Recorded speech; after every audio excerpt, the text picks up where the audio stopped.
Imaginez entrer dans un café un dimanche après-midi, et découvrir que le destin a placé devant vous quelqu'un qui peut tout changer. Un garçon de 10 ans, seul, avec un tatouage identique à celui de votre frère disparu depuis 11 ans. Ce jour-là, un secret enfoui depuis longtemps, des lettres jamais envoyées, et une famille brisée trouve enfin leur vérité.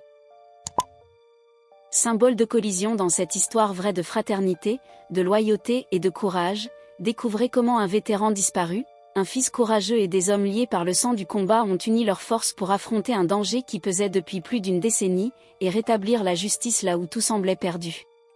Index revers pointant vers la droite, blanc resté jusqu'à la fin pour voir comment le pouvoir de la fraternité et de l'amour peut transformer des vies, protéger une famille, et révéler que la véritable force ne réside pas seulement dans les armes, mais dans le cœur. Un garçon noir dit « Mon père avait le même tatouage ». L'homme se figea en comprenant ce que cela signifiait. Le restaurant était bondé ce dimanche après-midi, des serveurs couraient entre les tables, des familles bavardaient, et l'odeur du café frais flottait dans l'air. À la table du coin, 6 hommes occupaient l'espace comme s'ils en étaient les propriétaires.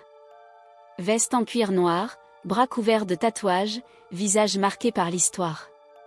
C'étaient des vétérans des marines, des frères d'armes ayant vécu des choses que la plupart des gens ne connaissent que par les films. Chaque dimanche, ils se réunissaient là, suivant le même rituel depuis 12 ans, café, bacon, rire et souvenirs d'un temps qui ne les laissait jamais en paix. Victor O'Carrison, 48 ans, aux épaules larges et à la barbe grise, était le chef.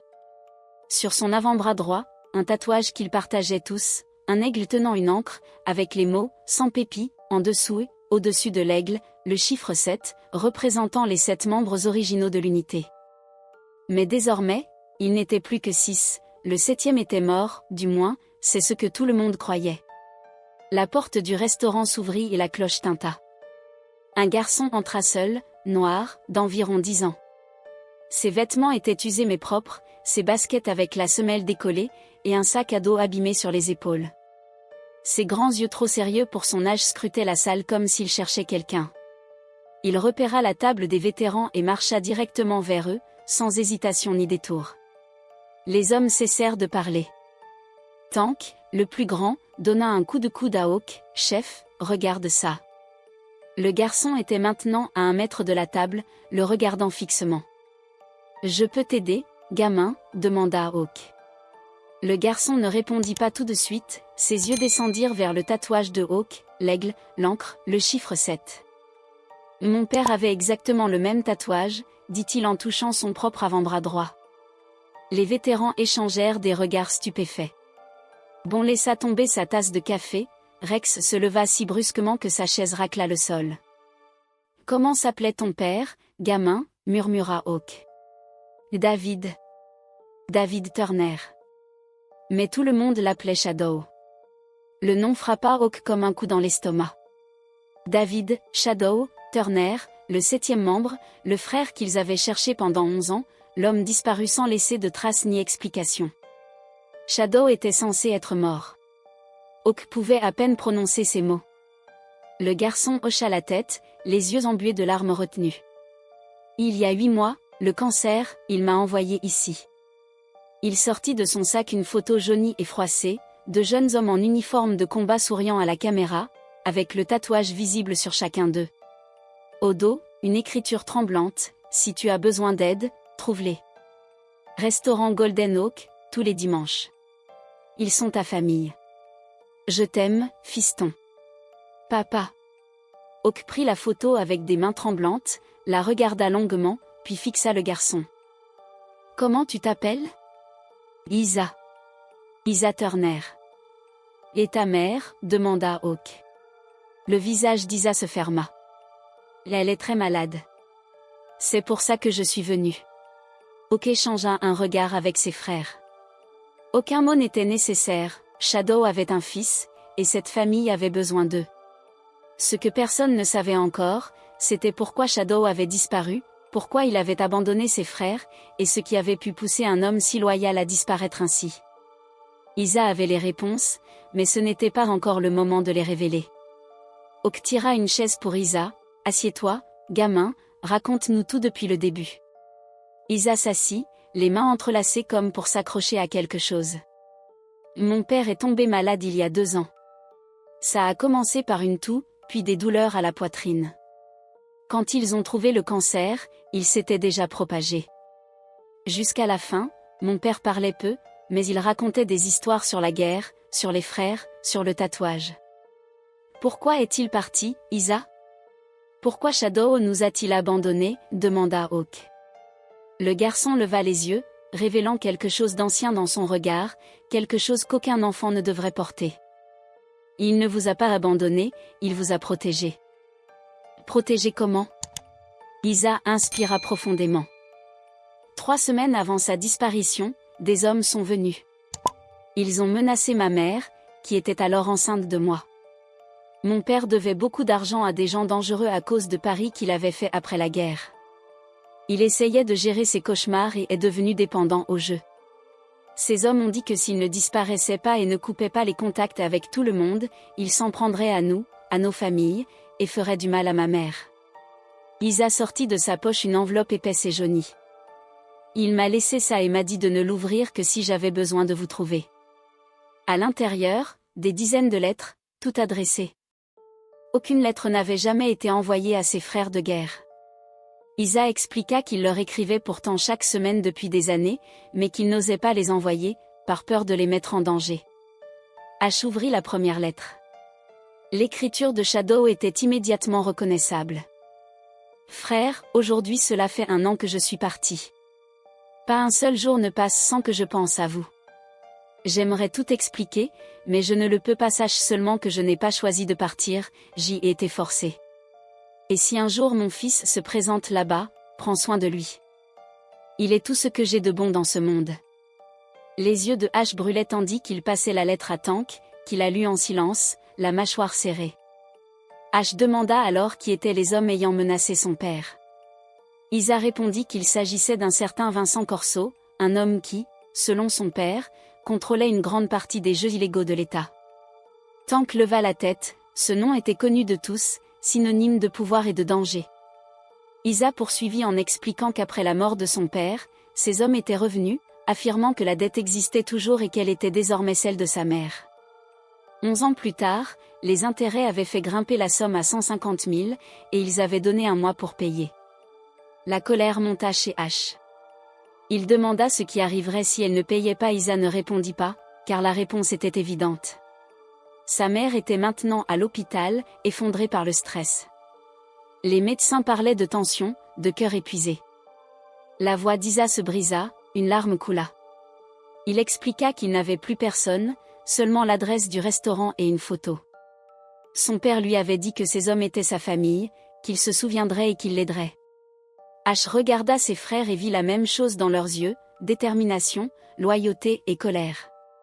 Shadow avait porté ce fardeau seul pendant 11 ans pour les protéger, écrivant des lettres qu'il n'envoyait jamais par amour pour eux. Aujourd'hui, son fils demandait l'aide que lui-même n'avait jamais demandée. Tank parla le premier, affirmant que Corso découvrirait ce qui arrive quand on s'attaque à la famille d'un marine. Rex rappela que l'argent n'était pas le vrai problème, mais le message à envoyer. Ash posa la main sur l'épaule d'Isa et lui dit que son père était son frère, et que la famille n'est jamais abandonnée.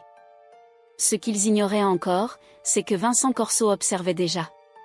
Des hommes avaient suivi Isa jusqu'au restaurant, et de l'autre côté de la rue, une voiture aux vitres teintées enregistrait chaque visage. La confrontation que Shadow avait tenté d'éviter pendant 11 ans était sur le point de commencer. 2 heures plus tard, Ash et ses hommes arrivèrent à l'hôpital. Dans la chambre 412, une femme de 35 ans dormait, reliée à des tubes. Épuisée mais digne, Denise Turner était la femme que Shadow avait aimée au point de disparaître pour elle. Isa lui prit la main et lui dit qu'il les avait amenés. Lorsqu'elle vit les hommes à la porte, son visage pâlit. Ash se présenta comme Victor Harrison, ancien frère d'armes de son mari. Les larmes montèrent aux yeux de Denise. Elle expliqua que David parlait d'eux chaque jour, même à la fin. Ash répondit que David ne les avait jamais contactés par amour, par peur des représailles promises. Denise expliqua comment leur vie avait été détruite pendant 11 ans, comment David travaillait sans relâche pendant que la dette ne cessait de croître. Elle affirma que Corso était intouchable, protégé par des réseaux puissants. Rex répondit calmement que personne n'avait encore essayé de la bonne manière. Cette nuit-là, H passa de nombreux appels. En moins de 48 heures, 32 vétérans étaient en ville. Les informations s'accumulaient, jusqu'à ce qu'Isa apporte la pièce clé, une clé USB. Il expliqua que son père avait tout enregistré lors de la première menace, par hasard, alors qu'il utilisait un enregistreur pour composer de la musique. Sur cette clé se trouvaient les menaces, les noms, et les preuves. Shadow avait conservé cela comme une assurance, destinée à être transmise si quelque chose lui arrivait. H déclara alors qu'il n'avait pas besoin de violence, mais de justice. 3 jours plus tard, Vincent Corso arriva à son bureau, sûr de lui. Lorsqu'il ouvrit la porte, il trouva H assis dans son fauteuil. Une seconde de peur traversa son regard. H posa un téléphone sur le bureau et lança l'enregistrement. La voix de Corso résonna clairement, révélant ses menaces passées. H expliqua que cela suffisait désormais pour la justice, que l'enquête existait déjà et qu'il ne manquait qu'un élément. La porte s'ouvrit et des agents entrèrent. Vincent Corso fut arrêté pour de multiples chefs d'accusation.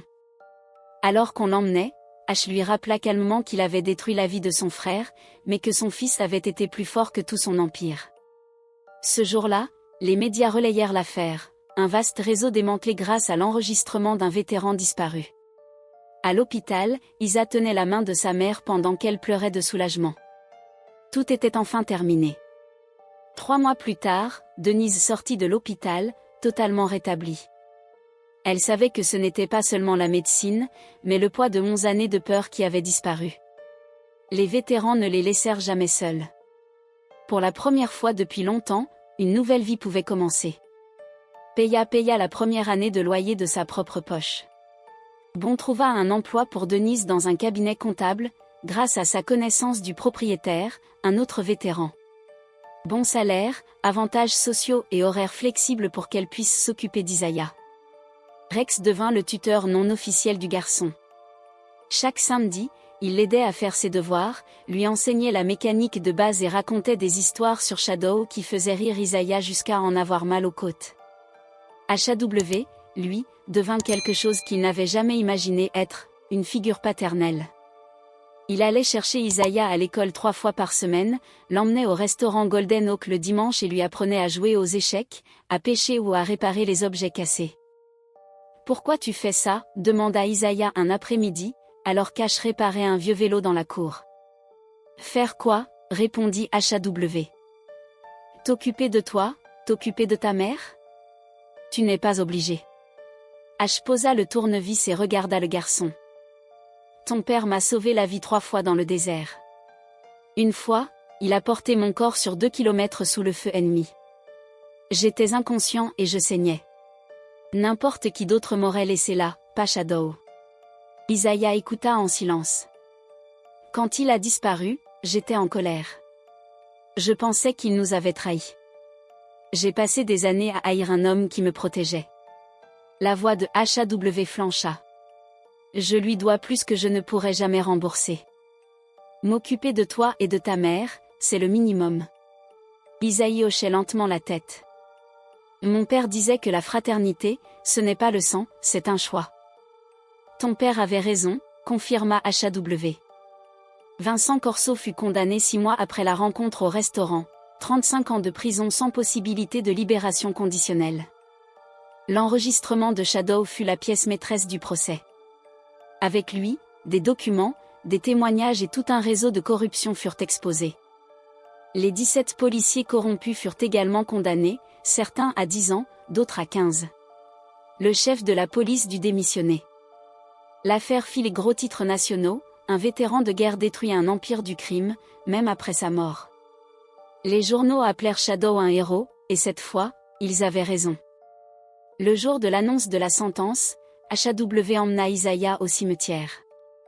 La pierre tombale était simple, marbre gris, lettres dorées. David Shadow Turner, père, soldat, frère, fidèle. H avait payé la pierre tombale, et les autres vétérans avaient financé la cérémonie que Shadow n'avait jamais eue, 21 coups de canon, drapeau plié, honneur militaire complet. Isaiah s'agenouilla sur l'herbe et posa sa main sur la pierre. « On a réussi, papa. Il s'occupe de nous comme tu l'avais dit. » Ash se tenait derrière lui en silence.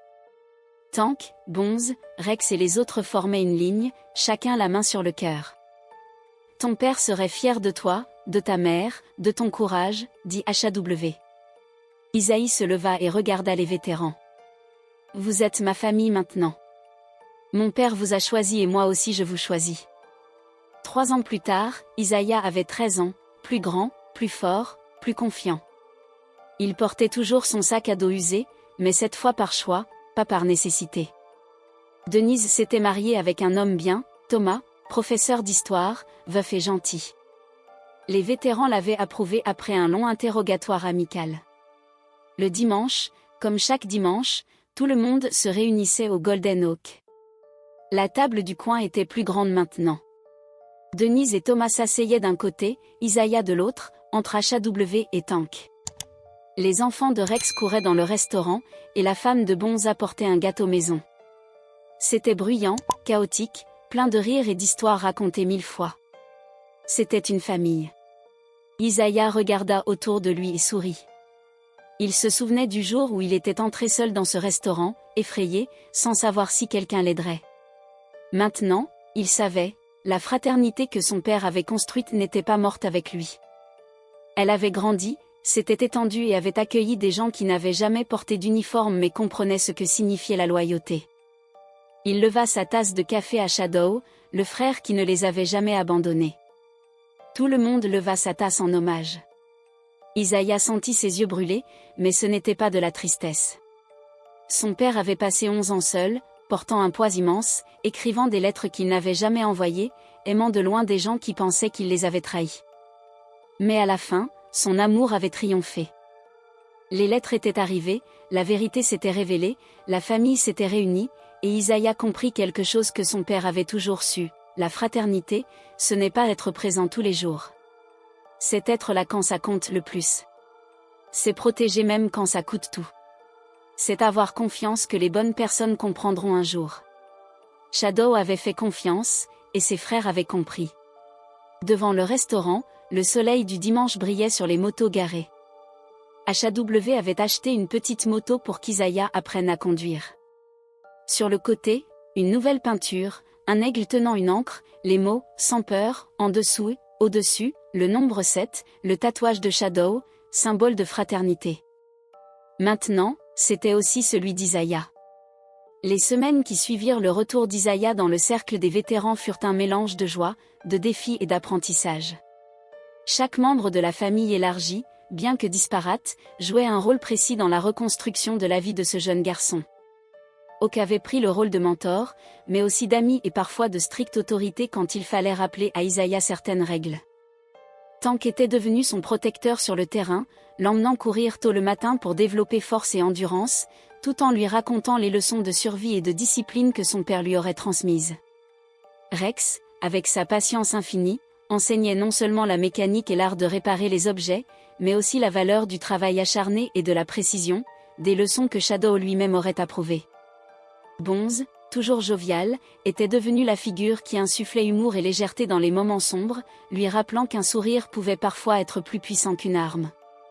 Mais malgré tout ce soutien, Isaiah ressentait encore le vide laissé par l'absence de son père. Les nuits étaient parfois longues, et dans son sommeil, les cauchemars revenaient. Il voyait son père seul, en danger, essayant de protéger quelqu'un qu'il aimait sans jamais recevoir de reconnaissance.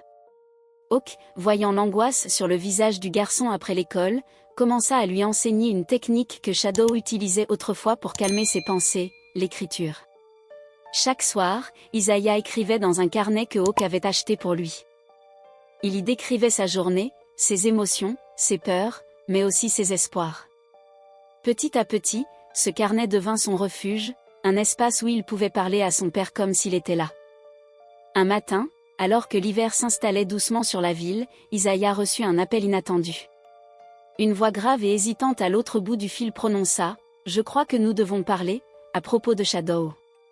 Isaiah reconnut immédiatement le ton sérieux de l'homme et sentit une vague d'appréhension. Il se précipita vers Hawk avec le téléphone. Hawk écouta attentivement, fronçant les sourcils. L'homme au bout du fil était un ancien associé de Shadow, quelqu'un qui, depuis sa disparition, avait tenu des secrets dangereux sur la manière dont Shadow avait réellement quitté la ville, sur le réseau criminel qu'il avait involontairement exposé, et sur ce qui aurait pu arriver si Vincent Corso n'avait pas été arrêté à temps. Il y a quelque chose que tu dois savoir, gamin, dit Hawk en raccrochant. Ton père n'a pas seulement disparu pour protéger ta famille, il a aussi déjoué une opération bien plus grande que nous ne le pensions. Isaiah sentit son cœur battre plus vite.